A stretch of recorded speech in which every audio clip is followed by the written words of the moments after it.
here we are. I turned down here at the next block. Thanks, mister. I'll get off there.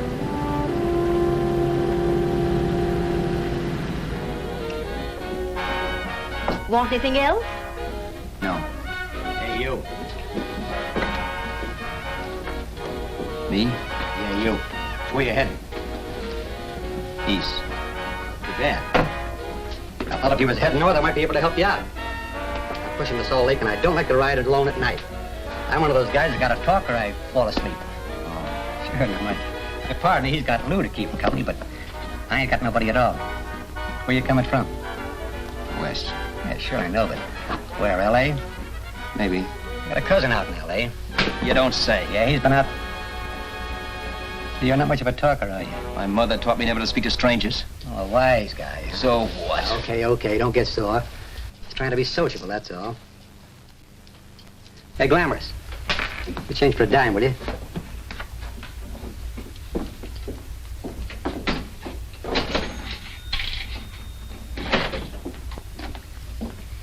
Let's have something quieter this time, Joe. My head's splitting. Is that what's wrong with it? Done with your coffee? No. And don't rush me, will you?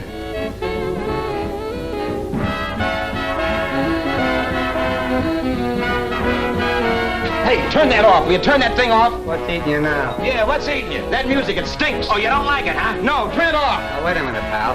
That was my nickel, see? This is a free country. And I play whatever I want to. Okay. Sure. And if you don't like it, you don't have to listen to it. And you can leave here anytime you want to. Okay. I'm sorry I asked. First good piece played tonight and you don't like it. Some people just ain't got any good taste.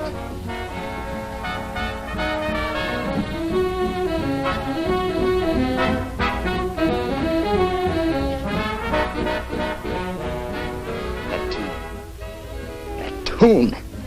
Why was there always that rotten tune? Following me around, beating in my head, never letting up. Did you ever want to forget anything? Did you ever want to cut away a piece of your memory or blot it out? You can't, you know. No matter how hard you try. You can change the scenery. But sooner or later, you'll get a whiff of perfume where somebody will say a certain phrase or maybe hum something. Then you're licked again. I can't believe that you're in love with me. I used to love that song once. So did the customers back in the old Break of Dawn Club in New York. I can't remember a night when I didn't get at least 3 requests for it. Sue, she was always selling it too. Those were the days.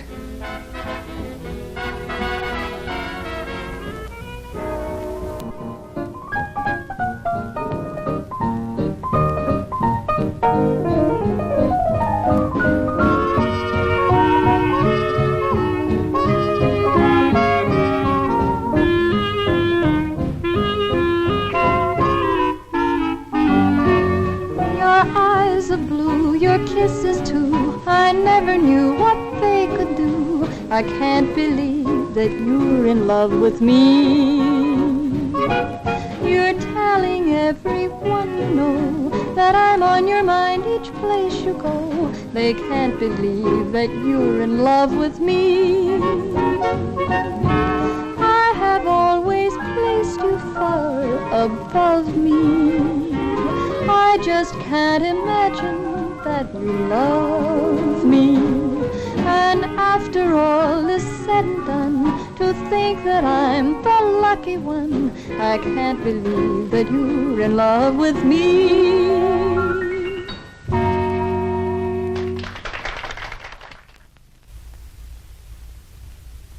It wasn't much of a club, really. You know the kind. A joint where you could have a sandwich and a few drinks and run interference for your girl on the dance floor. I pounded the piano in there every night from 8 until the place closed up, which usually meant 4 in the morning. A good job as jobs went in those days.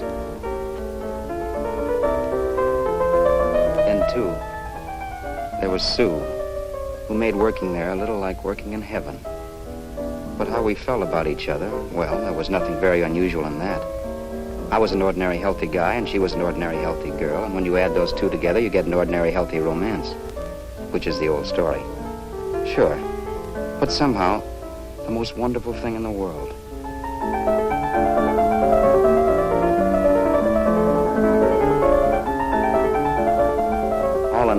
was a pretty lucky guy.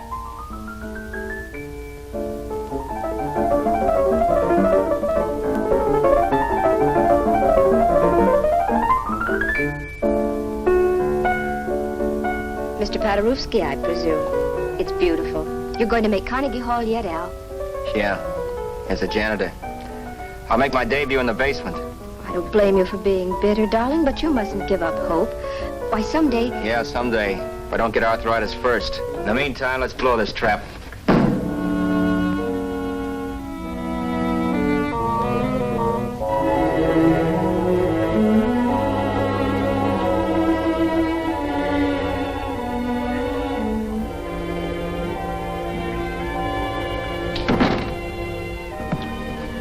Like to get something to eat, hon? Oh, I don't think so, Al. I lose my appetite working in this flea bag. Let's go home. Okay. I can't stand much more of that dump. Did you see that drunk tonight trying to paw me? No, what drunk? Does it matter what drunk?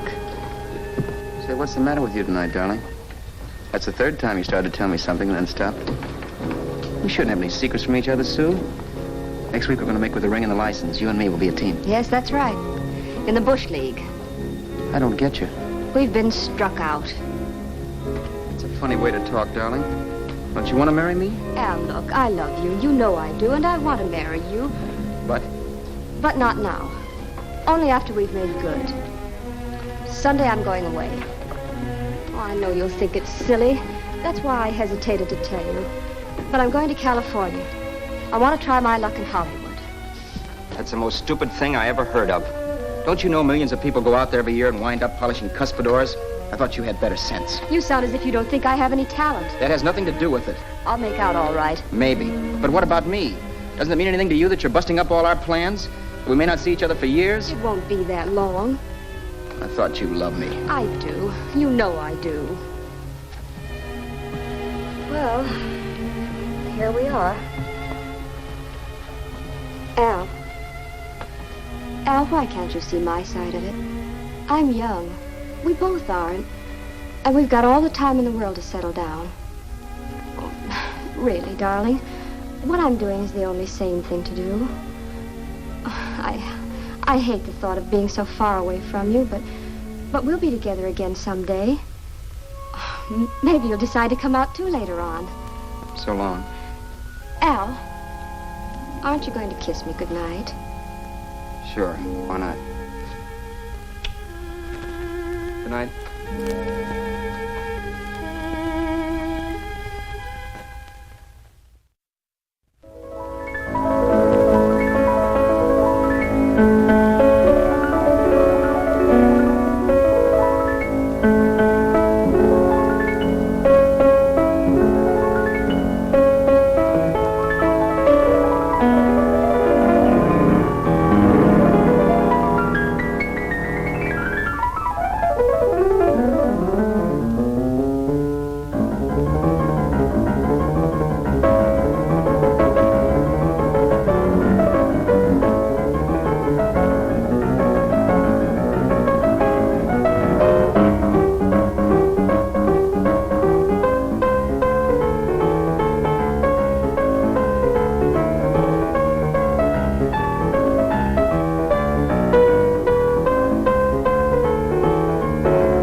Say, Roberts, you hit the jackpot this time. $10. Thanks.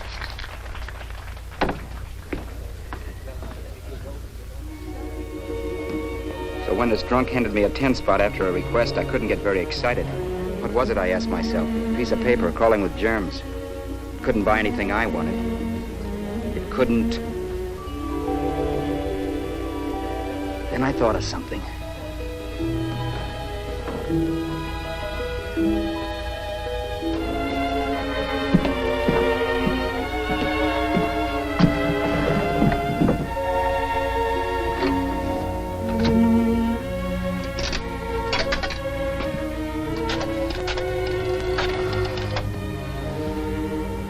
Long distance. I'd like to put a call through to Los Angeles.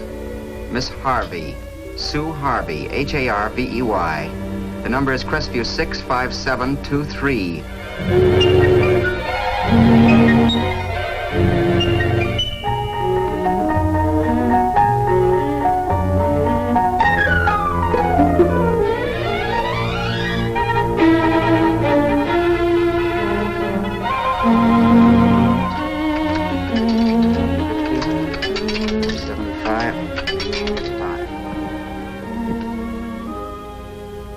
Hello, Sue? This is Al. Oh, baby, it's great to hear from you, too. What's that? You do? Oh, me too, darling. I thought I'd go batty without you. I just had to... Huh? You're working as a hashlinger? Gee, honey, that's tough. Those guys out in Hollywood don't know the real thing when it's right in front of them. You just stick it out, Sue, baby. Keep going around to those casting offices. I'm sure you'll click. Look, I'll tell you what. You stay put out there, I'll come to you. No, don't try to stop me. Just expect me. Train? Who knows? Train, plane, bus, magic carpet. I'll be there if I have to crawl. If I have to travel by pogo stick.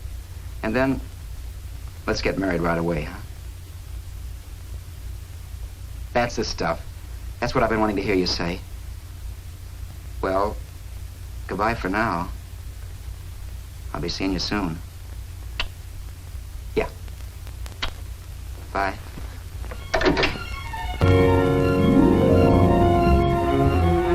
The way I could cross country was to thumb rides. For even after hawking everything, I only had enough money to eat. Money. You know what that is.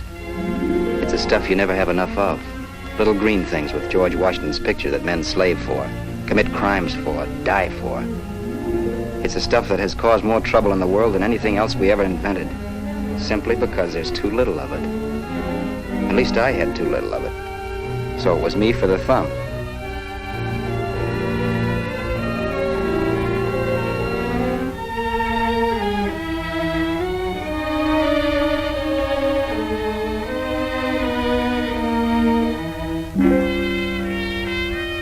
Ever done any hitchhiking?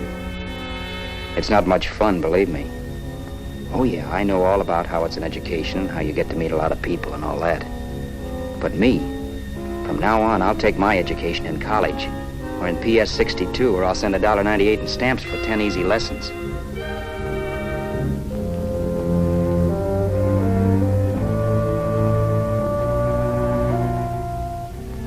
Thumbing rides may save you bus fare, but it's dangerous. You never know what's in store for you. You hear the squeal of brakes. If only I had known what I was getting into that day in Arizona. Here, throw that in the back seat. Okay, let's go. Make sure that door's closed.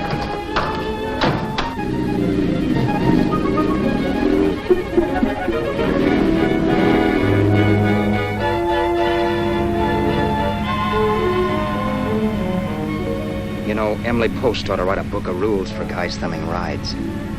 Because as it is now, you never know what's right and what's wrong. We rode along for a little while, neither one of us saying anything. I was glad of that. I never know what to say to strange people driving cars. Then, too, you can never tell if a guy wants to talk. A lot of rides have been cut short because of a big mouth. So I kept my mouth shut until he started opening up. Hand me that little box in the compartment, will you, pal? Hold the wheel, will you?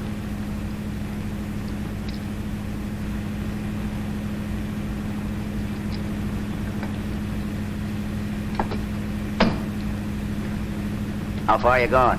L.A. Wow, you're really traveling, aren't you? Yeah, but I don't expect to make it for a couple of years at the rate I've been promoting rides. Not much luck, huh? Sure, all bad. Not many people stop for a guy these days. Afraid of a stick-up, maybe. Well, you can't blame them. Where you coming from? New York? Well, New York. You're in luck this time. I'm going all the way. Right through to Los Angeles. You drive a car? Sure. Whenever you're tired, let me know. I'll holler. I guess at least an hour passed before I noticed those deep scratches in his right hand. They were wicked. 3 puffy red lines about 1/4 of an inch apart. He must have seen me looking at them because he said, Beauties, aren't they? They're gonna be scars someday. What an animal. whatever it was, it must have been pretty big and vicious to have done that. Right on both counts, New York. I was tussling with the most dangerous animal in the world. A woman. She must have been Tarzan's mate. Looks like you lost the bout. It certainly wasn't a draw. You know, there ought to be a law against dames with claws. Yeah. I tossed her out of the car in her ear. Was I wrong? Give a lift to a tomato, you expect it to be nice, don't you? Yeah. After all, what kind of dames some rides? Sunday school teachers? Yeah. A little witch. She must have thought she was riding with some fall guy. And me, who's been booking horses around racetracks since I was 20. I've known a million dames like her. 2 million. Yeah. Stopped the car, opened the door. Take it on the Arthur Duffy sister, I told her. That's the stuff. As that was done, huh? But if you want to see a real scar, brother, get a load of this. Wow. I got that one dueling. Dueling? Yeah, we're just kidding, of course. My dad owned a couple of Franco-Prussian sabers. Kept them on the wall for decorations. Well, one day, the kid and I took them down when the old man wasn't around. Had a duel. He got me in the arm here. Pretty mean cut. Infection set in later. Yeah, I can see that. Now, give me that box again, will you? Yeah.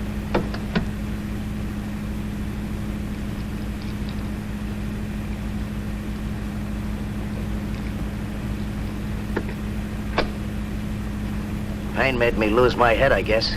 I began slashing. Before I knew it, I'd put the other kid's eye out. That was tough. Well, it was just an accident, of course. Do you know how kids are? I got scared, decided I was going to run away from home. Old man almost caught me when I was packing my duds. The bloody rag I had wrapped around my wrist hadn't caught his attention. You've seen the bundle for sure. But I beat it when he was phoning for a doctor. That was 15, 16 years ago. I haven't been home since. Pull in there for a bite or something, huh? A bite or something. Brother, was I hungry. I hadn't had anything in my stomach for hours. Yet even with that gnawing in the pit of my belly, I didn't want to be in too big a rush to put on the feed bag.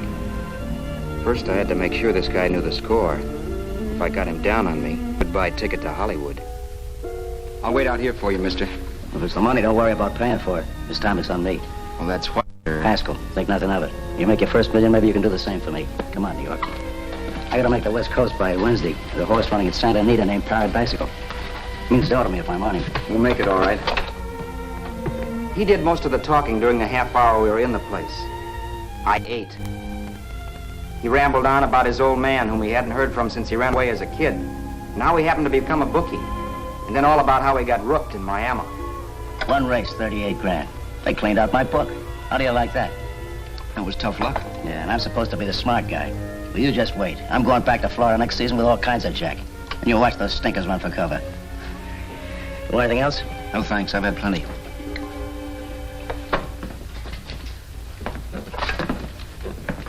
Let's check there, sister. Oh, just a minute. Your change, sir. Keep it, sister. Oh, thank you, sir. Call again. I'll be waiting outside for you when you finish work.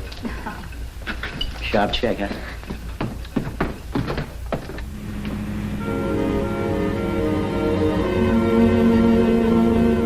I drove all that night while Haskell slept like a log. After a while, I began to get sleepy myself. I was happy, though. Soon I'd be with Sue again. The long trip was practically over, and there'd be no more hoofing it down the concrete. I began to think of the future, which couldn't have been brighter if I'd embroidered it with neon lights. It was nice to think of Sue shooting to the top. It's amazing what a full belly can do to your imagination. Your eyes are blue, your kisses too. I never knew what they could do. I can't believe that you're in love with me. You're telling everyone you know I'm on your mind each place you go. I can't believe that you're in love with me.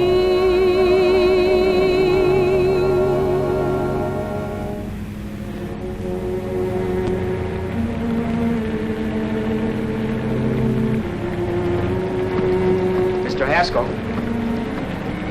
Mr. Haskell.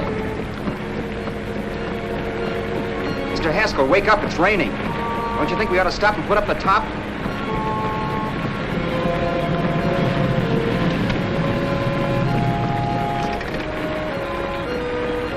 Mr. Haskell, I'm going to put up the top.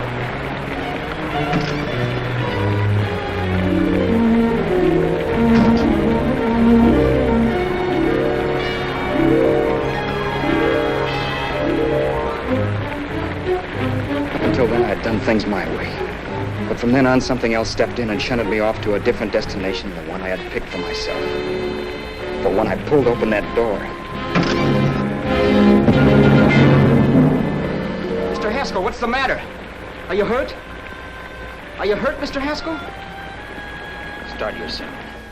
I'll listen to it. But I know what you're going to hand me even before you open your mouths. You're going to tell me you don't believe my story of how Haskell died and give me that don't make me laugh expression on your smug faces. I saw it once he was dead, and I was in for it. Who would believe he fell out of the car? Why, if Haskell came too, which of course he couldn't, even he would swear I conked him over the head for his dough. Yes, I was in for it. Instinct told me to run, but then I realized it was hopeless. There were lots of people back down the road who could identify me. That gas station guy and the waitress. I would be in a worse spot then, trying to explain why I beat it. The next possibility was to sit tight and tell the truth when the cops came. But that would be crazy. They'd laugh at the truth. I'm not having my head in a noose. So what else was there to do but hide the body and get away in the car? I couldn't leave the car there with him in the gully. That would be like erecting a tombstone.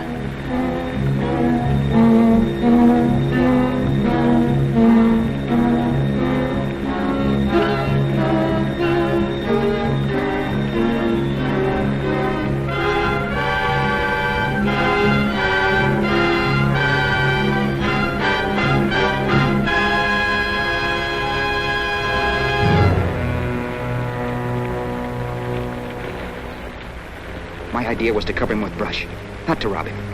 But then I remembered that even if I only drove the car for 100 miles or so, I would need money for gas.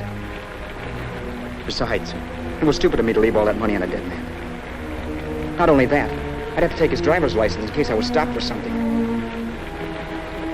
I didn't like to think about it, but by that time I'd done just what the police would say I did, even if I didn't. My clothes.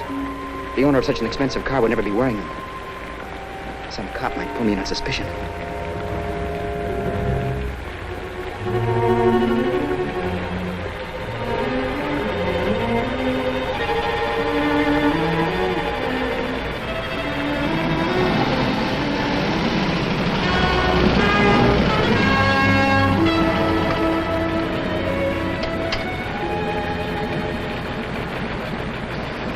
Hey, you, this your car? Don't you know better than to leave a car without wheels halfway in the middle of the road? That's the way accidents happen. I'm sorry, officer. I was just putting up my top. I didn't think. Well, the next time, think. I'll let you go now, but watch your step in the future. I know that's a lonely stretch, but cars come by here once in a while, and we have plenty of crack-ups. Thanks, officer.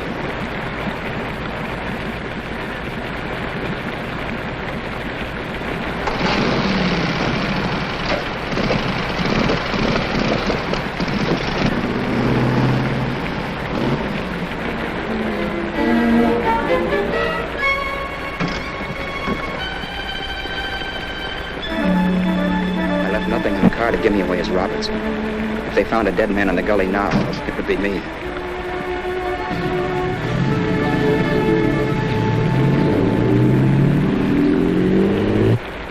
As I drove off, it was still raining, and the drops streaked down the windshield like tears.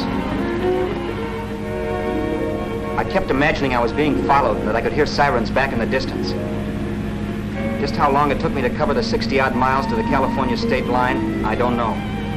I lost all track of time. But the rain had stopped and the sun was up when I pulled up to the inspection station. Hello? Carrying any fruits or vegetables? No. Any livestock or poultry? No. I'd like to see your registration and driver's license, please. Anything in the baggage compartment? What's baggage? Charles Haskell, Jr., age 30, brown eyes, dark hair. Identifying marks, none. Are you Charles Haskell, Jr.? Yes. Well, remember, if you're employed and you stay over 30 days, you take out California plates. All right, officer, but I'll only be in the state a short while. Right, you can go now.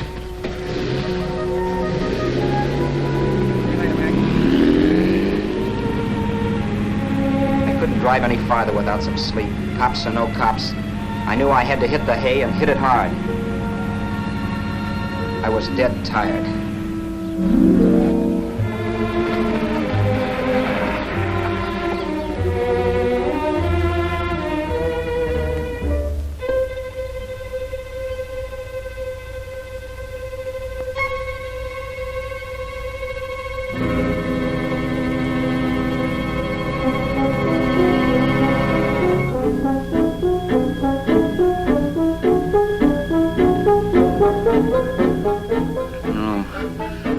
No, you can't, Mr. Haskell. No.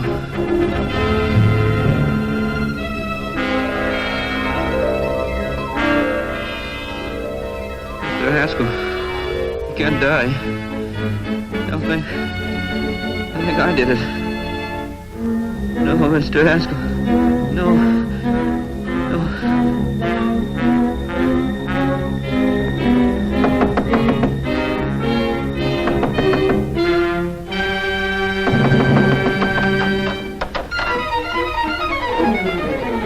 Who's there?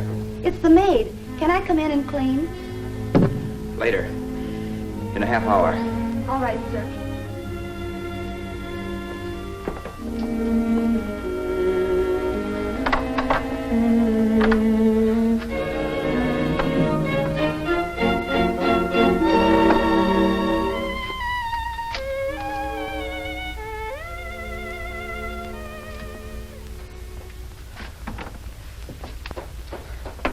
There was no time to lose. Every minute I had to be Charles Haskell was dangerous. And I'd have to be Charles Haskell until I got to some city where I could leave the car and be swallowed up.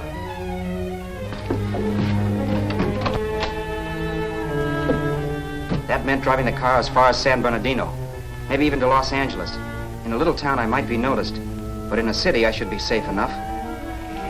Then, after I ditched the car, I could go on to Sue.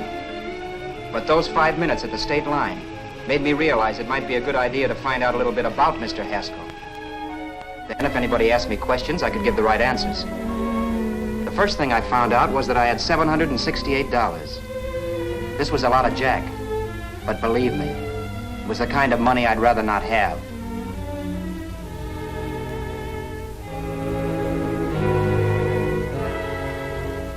And then I found out from a letter Haskell was carting around in his bag that he wasn't the open-handed, easygoing big shot who went around buying dinners for strange hitchhikers. Before I got done reading it, I saw him more as a chiseler. It was written to his old man in California, the one he hadn't seen in so many years. In it, Haskell posed as a salesman of hymnals, of all things. It was easy to see where Haskell expected to raise a new stake for his book in Miami by rooking his old man. That was about all I found out from his effects, and it was enough. I told myself, maybe old man Haskell was lucky his son kicked off. He would never know it, but it saved him from taking a flyer in Sacred Literature Preferred.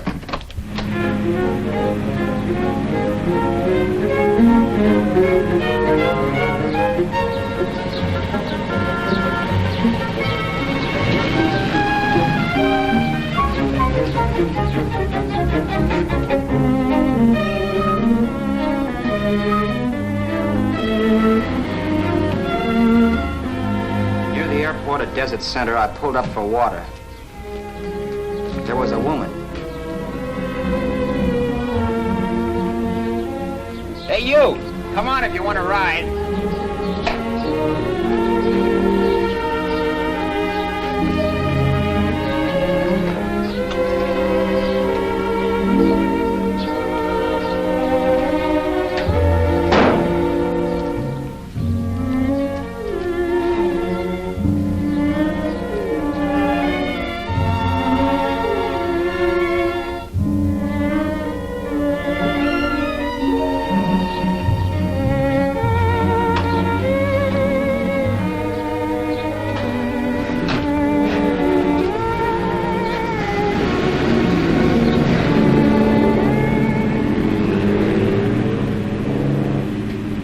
How far are you going? How far are you going? That took me by surprise, and I turned my head to look her over. She was facing straight ahead, so I couldn't see her eyes. But she was young, not more than 24. Man, she looked as if she'd just been thrown off the crummiest freight train in the world. Yet, in spite of this, I got the impression of beauty. Not the beauty of a movie actress, mind you, or the beauty you dream about when you're with your wife, but a natural beauty. A beauty that's almost homely because it's so real. Then suddenly she turned to face me. How far did you say you were going? Los Angeles? L.A.? L.A.'s good enough for me, mister. That's what I was afraid of. What'd you say? Oh, nothing, just thinking out loud. People get in trouble for doing that. What's your name? You can call me Vera if you like. You live in Los Angeles? No. Where are you coming from? Oh, back there. Needles? No. Oh, sure, Phoenix. You look just like a Phoenix girl. Are the girls in Phoenix that bad? The girl must have been pretty tired because she fell asleep not 20 minutes after she stepped into the car. She lay sprawled out with her head resting against the far door, like Haskell. I didn't like that part of it much, but I didn't wake her up. It wasn't that this girl still worried me. I'd gotten over that funny feeling I had when she looked at me, which I put down as just my jangled nerves. With her eyes closed and the tenseness gone out of her, she seemed harmless enough. And instead of disliking her, I began to feel sorry for her. The poor kid probably had had a rough time of it. Who was she anyway? And why was she going to Los Angeles? And where'd she come from in the first place? The only thing I knew about her was her name. Not that it made any difference. A few hours more and we'd be in Hollywood. I'd forget where I parked the car and look up Sue. This nightmare of being a dead man would be over. Who this dame was, well, it was no business of mine. Where did you leave his body? Where did you leave the owner of this car? You're not fooling anyone. This buggy belongs to a guy named Haskell. That's not you, mister. You're out of your mind. That's my name, Charles Haskell. I can prove it. It's my driver's Save license. yourself the trouble, mister. Having Haskell's wallet only makes it worse. It just so happens I rode with Charlie Haskell, all the way from Louisiana. He picked me up outside of Shreveport. You rode? You heard me. Then it all came back to me. All the talk about dueling and scars and scratches. There was no doubt about it. Vera must be the woman Haskell had mentioned. She must have passed me while I slept. Well, I'm waiting. My goose was cooked. She had me. That Haskell guy wasn't dead yet. He wasn't stretched out stiff and cold in any Arizona gully. He was sitting right there in the car, laughing like mad while he haunted me. Well? There was nothing I could say. It was her move. Vera, whatever her name was just my luck picking her up on the road. It couldn't have been Helen, or Mary, or Evelyn, or Ruth. It had to be the very last person I should ever have met.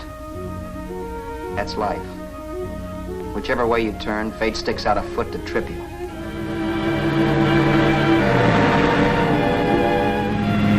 I told her everything, but she didn't believe my story. I should have saved my breath. That's the greatest cock and bull story I ever heard. So he fell out of his car. Say, who do you think you're talking to, a hick?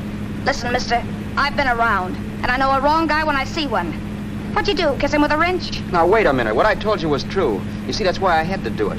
You think I killed him? Well, the cops would have thought so, too. Yeah, well, maybe they still think so. What makes you so sure I'll shut up about this? Vera, I'm innocent. Give me a break, will you? It won't do me any good having you pinched. The cops are no friends of mine.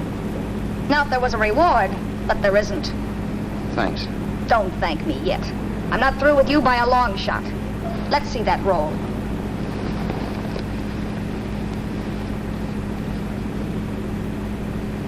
Is that all Haskell had? Isn't it enough? No, I thought he had more. Not that I know of. You can search me. You think I'm holding out on you? Well, maybe I will at that. He told me he was going to bet $3,000 on a horse named Paradigmatico on Wednesday at Santa Anita. He was stringing you along. He meant 300. Maybe. Sure, $3, 300. He was a piece of cheese, a big blowhard. Listen, mister, don't try and tell me anything about Charlie Haskell. Remember, I knew him better than you did. Okay, then you knew he was a four-flusher. That explains the $3,000 bet. I'm not so sure he didn't have that $3,000. Why should I believe you? You got all the earmarks of a cheap crook. Now, wait a Shut minute. up. You're a cheap crook and you killed him. For 2 cents, I'd change my mind and turn you in. I don't like you. All right. Don't get sore. I'm not getting sore, but just remember who's boss around here. If you shut up and don't give me any arguments, you'll have nothing to worry about. But if you act wise, well, mister, you'll pop into jail so fast it'll give you the bends. I'm not arguing. Well, see that you don't. You know, as crooked as you look, I'd hate to see a fella as young as you wind up sniffing that perfume that Arizona hands out free to murderers. I'm not a murderer. Of course you're not. Haskell knocked his own head off. He fell, that's how it happened, just like I told you. Sure, and then he made you a present of his belongings. I explained why I had to do skip that. it. Doesn't make a difference one way or another. I'm not a mourner. I liked Haskell even less than I like you. Yeah, I saw what you did to him. What do you mean?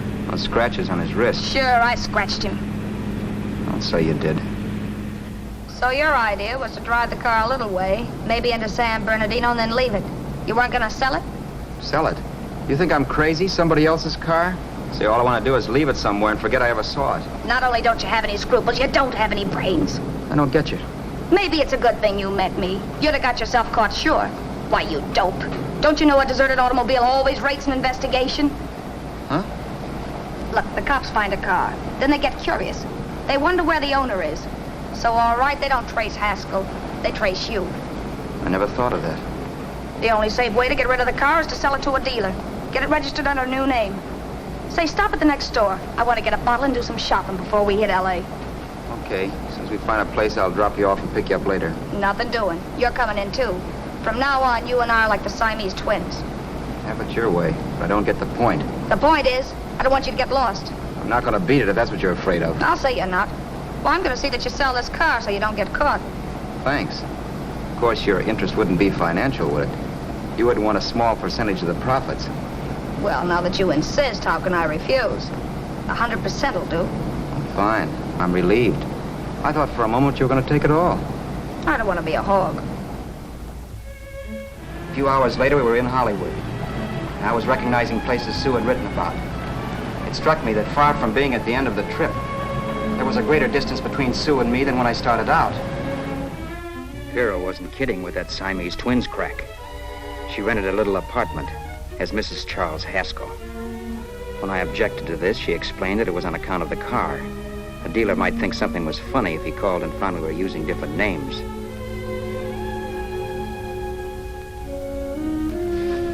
Home, sweet home. Yeah. Not bad either.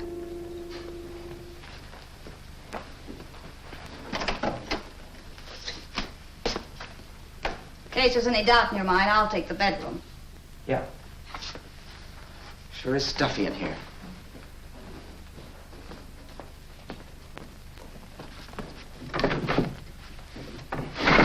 Keep the window shut. Okay. The old crow downstairs said there's a folding bed behind this door.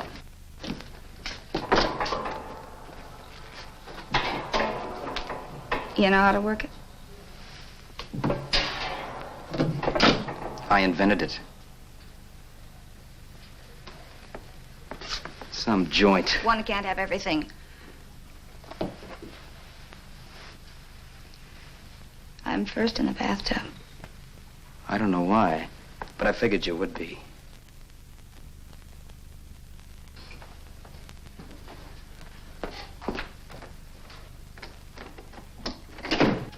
Boy, oh boy. It sure feels good to be clean again.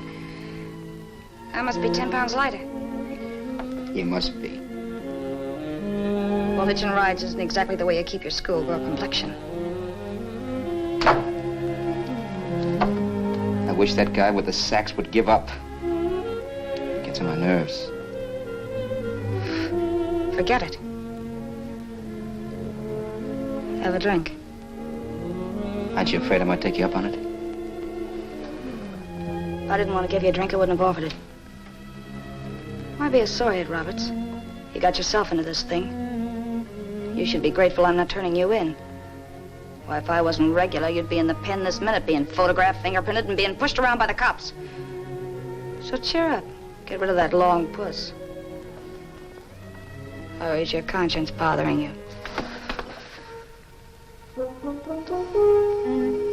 No, it isn't. Swell. That's the spirit. He's dead and no moaning around will bring him back.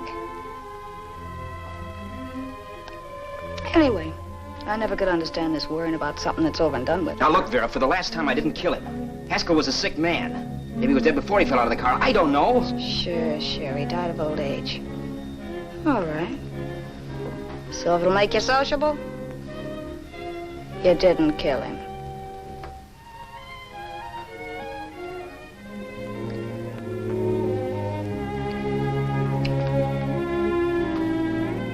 Thanks.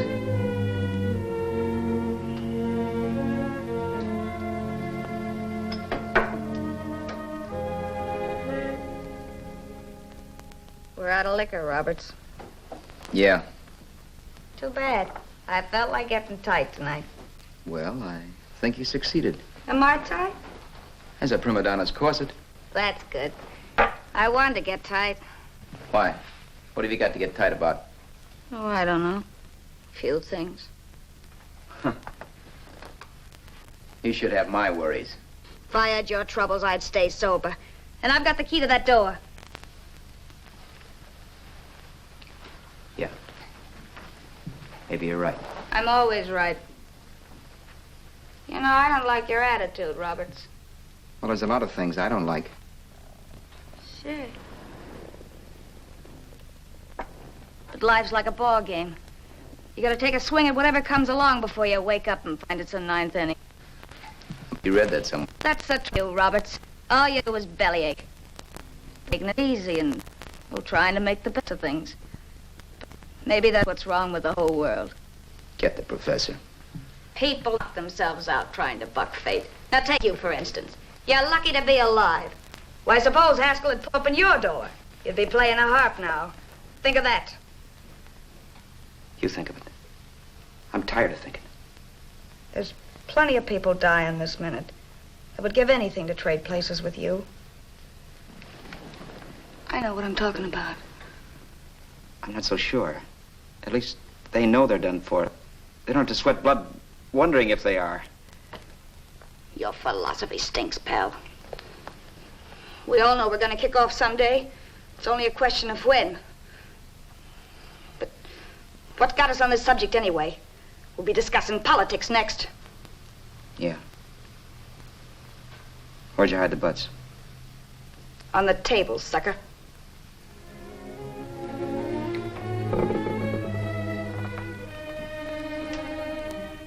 We bored each other with conversation for a couple of hours longer.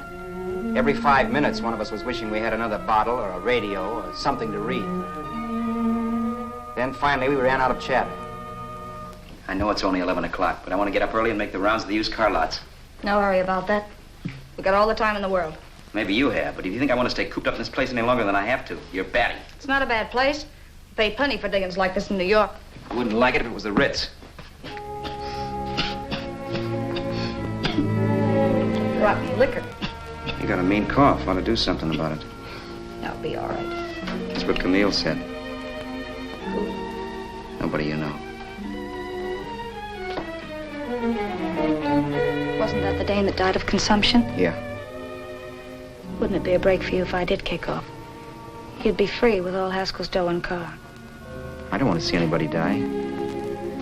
Not even me. Especially not you. One person died of me. If you did, well, that's all I need. You don't like me, do you, Roberts? Like you? I love you. My favorite sport is being kept prisoner.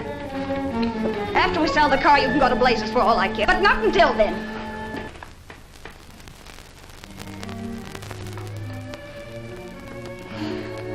I'm going to bed.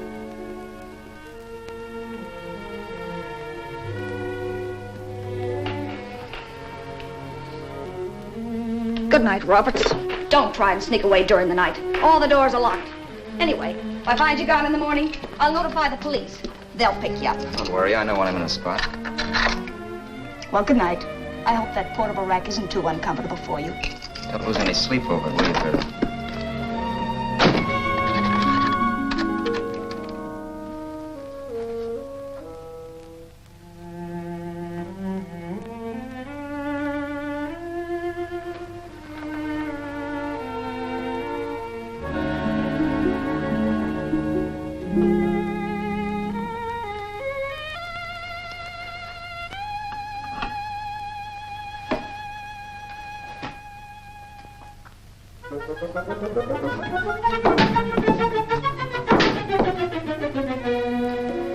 Crisview.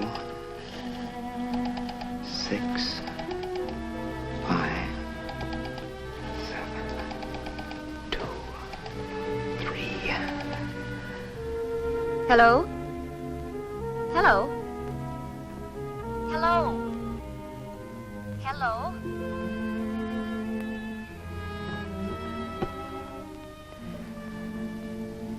No. Not yet, darling. Tomorrow. Maybe. If this were fiction, I would fall in love with Vera, marry her, and make a respectable woman of her. Or else she'd make some supreme Class A sacrifice for me and die. Sue and I would bawl a little over her grave and make some crack about there's good in all of us. But Vera, unfortunately, was just as rotten in the morning as she'd been the night before. All right, I'm coming. Look, Vera, it's almost noon. So what? The dealers will be there all day? I'll be there all year, too, but it doesn't wait that long. Shut up. You make us like a husband. Well, do I rate a whistle? You sure do, but let's go. Let's go, let's go. I spent $85 in 2 hours preparing bait, and all you can say is let's go. Come on.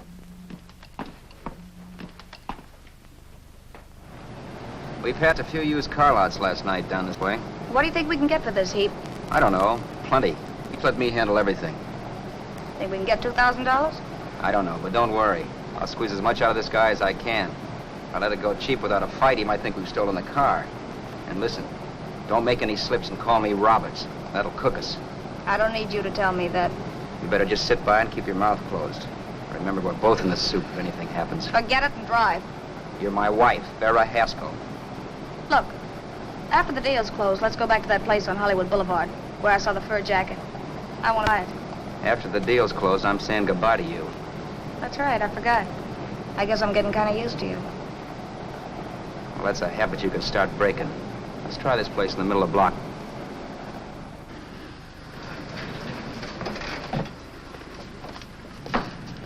Good afternoon. What can I do for you? We're interested in selling a car. If the price is right. Well, if it's in good mechanical condition, it should blue book for about $1,600. Tony, take a look at this motor. $1,600. Are you kidding?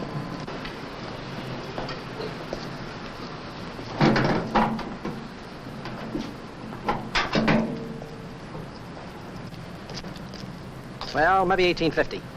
Before I let it go for $1,850, I'll wreck it and collect the insurance first. Lady, this motor's seen a lot of driving.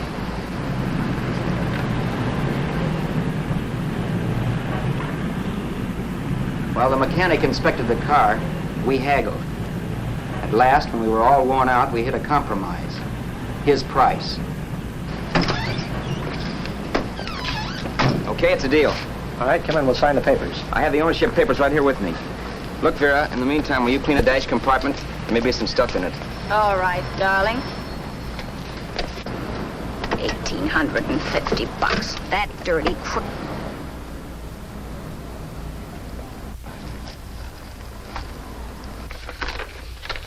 In New York, huh? Yeah. But you bought the car in Miami? Yeah.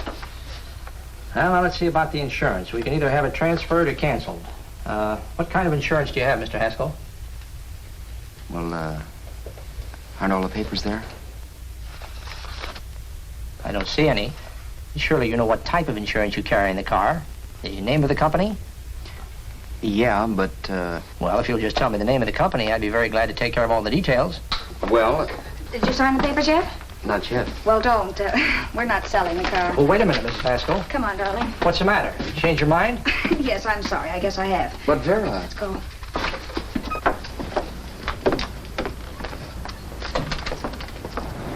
You got me out of a tight spot, Vera. But I still don't understand all this. You will in a minute. I almost threw away a gold mine. 1850 isn't to be sneezed at. The car doesn't book for as much as I thought. We're not selling the car. You want to keep it?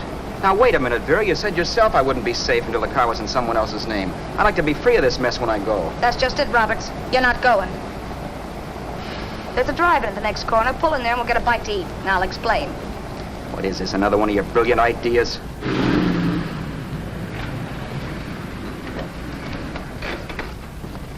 Oh, can I take your order? Make mine a ham sandwich and coffee. And for you, sir? Oh, I don't care. The same. Thank you.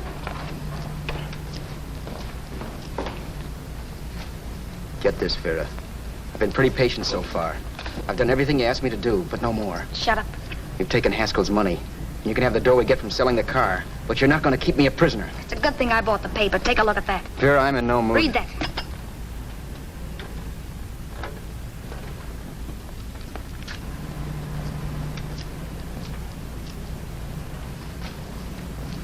No.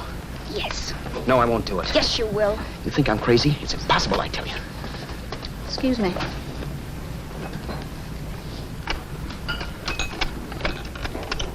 Blow the horn when you're through. No one could possibly get away with an act like that. It'd be wise to me in a minute. Don't be yellow. You look enough like him. The same coloring and the same build. See how his clothes fit you? No kidding, you almost had me fooled for a while. Oh, grow up, Vera. Don't you think a father knows his own son? And there must be other relatives. The father won't have to know you. We'll wait till he gives up the ghost. He's an old geezer and he won't pull through. And as far as other relatives are concerned, they haven't seen you in 15 or 20 years. Eat. I'm not hungry. And I won't do it. It's not as tough as it sounds. Remember, you've got all kinds of identification. His car, letters, license. I could never get away with it. It's the stupidest thing I've ever heard. The old boy has scads of dough. Look in the paper there. Personal fortune assessed at over 15 million. He'll leave plenty, I tell you. Maybe he cut off his son. How do we know? It's out, Vera. I won't have anything to do with it. I think you will. Look, Vera, I'll do anything within reason. But not that. So forget it. Find yourself another stooge. You sap. You'll be fixed for the rest of your life as Charlie Haskell. You can take your inheritance and go away. No more worrying about the rent, no sweating, scheming, wondering where your next meal's coming from. Think about that, Roberts. Vera, please, you're talking too loud. On this, I'm splitting 50-50 with you. Sure, why not? We're both alike, both born in the same gutter. Now, take it easy, Vera. There's people around here. You don't know what you're talking about. We'll wait till we read that old man Haskell's dead. Then you show up. Like you read in New York that he was sick. No. Suppose he doesn't die. He will. I know he will. Something tells me. But as much as I insisted I would have no part of her scheme, Vera was taking it for granted I would. Neither of us had our mind on the cards as we played that night. I knew we were just trying to kill time between newspaper editions. This was a death watch for Vera. Maybe it was for me, too. Don't you realize if I'm caught, they'll want to know where I got the car and stuff, and they'll have me on a murder charge. If you're smart, you won't get caught. I knock for 7. And if I'm caught, don't you realize you'll be out, too? 18 points, that gives me 30. How will I be out? You'll be out $1,850 we would have gotten on the car. Really, Vera, you'd be an awful chump if you threw away all that dough on a dizzy long shot. Let me sell the bus tomorrow. With the money it'll bring and what you've already got, a clever kid like you can run it up in no time. Then we'd both be in the clear. I'll be in the clear anyway. Maybe. But if I got caught, I'd get good and sore at you, you know. You mean you'd squeal? Well, no, not squeal exactly. Never mind what you meant.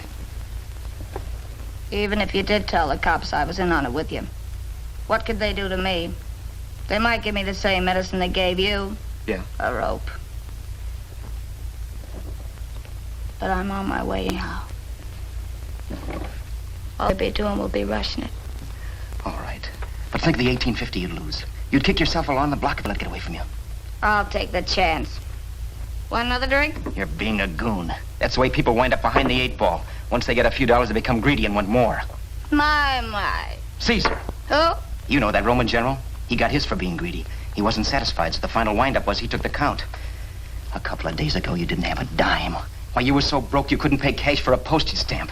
Now you've got almost $700 with $18.50 in the offing. Take my advice. Don't try for more. I'm tired of this game. Let's have some blackjack. Play solitaire. Okay, I will if that's the way you feel about it. That's the way I feel about it. Getting sore and throwing things won't help much, Roberts. I'm really doing you a favor. I help you out of a jam by keeping my mouth shut. I show you how to make some soft money. And what thanks do I get? Thanks. Sure. Or would you rather call the cops and told him you killed a man and stole his money? I didn't kill anybody. Yes, you did. No, I didn't. You know I didn't. All right, then. Suppose I call the cops. If you're innocent, what do you got to be scared of? Okay. Call them, you mutt. Go ahead and call them. See if I care. At least they'll give me a square deal. You want me to call them? You heard me. But I'm warning you. If I'm pinched, I'll swear you were in on it. I'll say that you helped me. If I fry, I'll get even with you. You wouldn't dare. You didn't. Yeah? Then try it and see. Call them. Yeah. Okay, I will.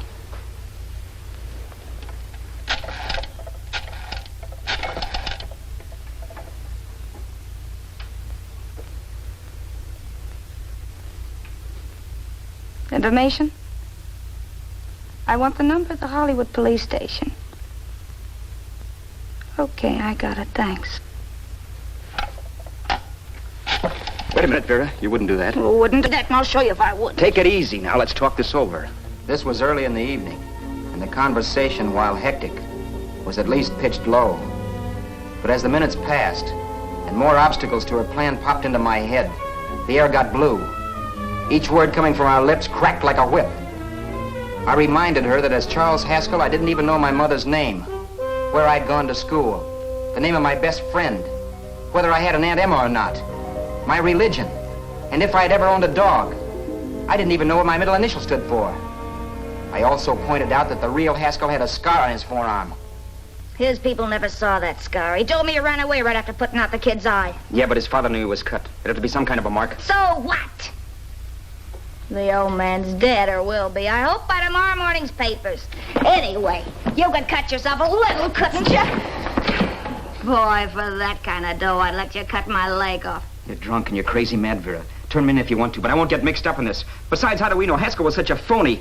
Maybe he wasn't the man's son at all. Maybe he just dreamed it up. Well, dreaming or not, you won't be dreaming when the law taps you on the shoulder.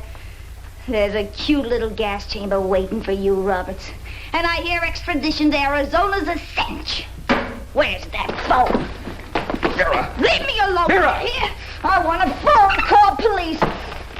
I hate you, you stinker. You leave me alone. I'll let you alone when you promise to leave the phone where it is. You're drunk. You don't know what you're doing. You're hurting me. Will you promise? All right.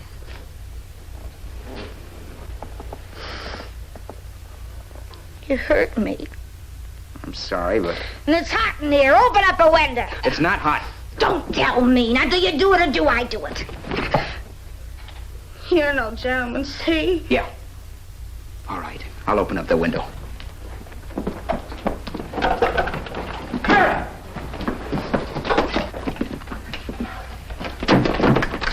Vera, open the door.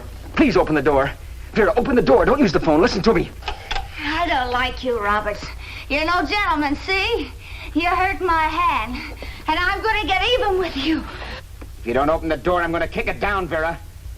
Vera, don't call the cops. Listen to me. I'll do anything you say. Vera, let me in. I'll break the phone.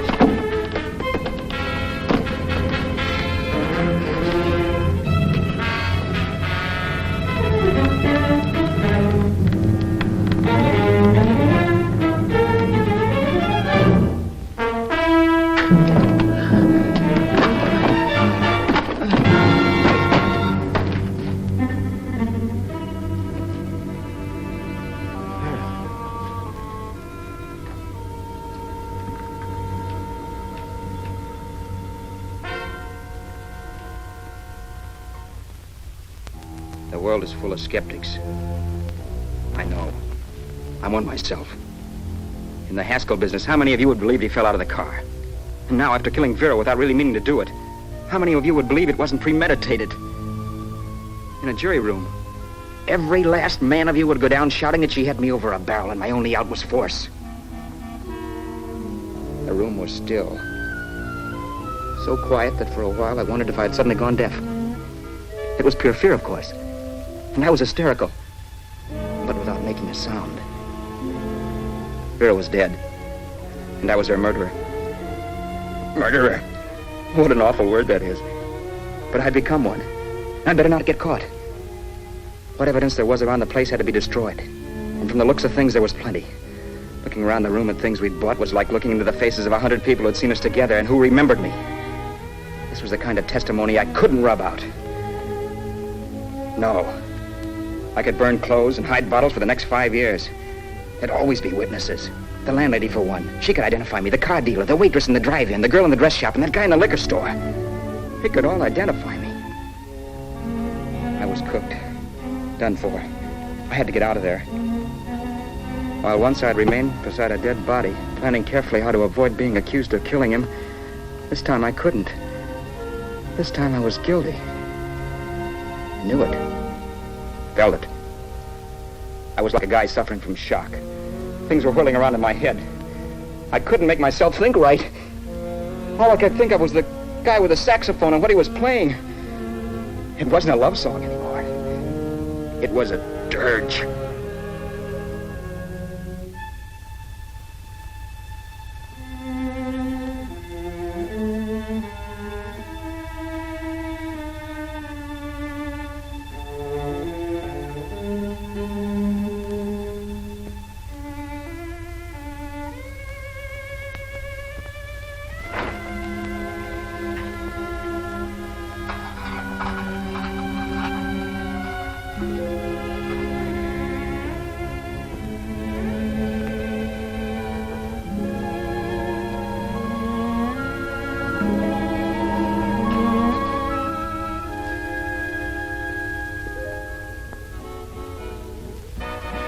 My problems weren't solved. I had to stay away from New York for all time because Al Roberts was listed as dead and had to stay dead. And I could never go back to Hollywood. Someone might recognize me as Haskell. Then, too, there was Sue. I could never go to her with a thing like this hanging over my head. All I could do was pray she'd be happy.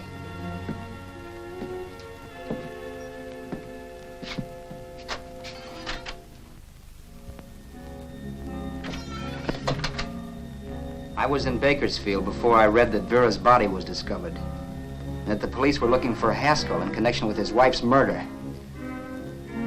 Isn't that a laugh?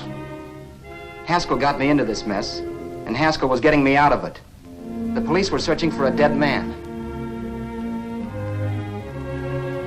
I keep trying to forget what happened, and wonder what my life might have been if that car of Haskell's hadn't stopped. But one thing I don't have to wonder about. I know. Someday a car will stop to pick me up that I never thumbed. Yes.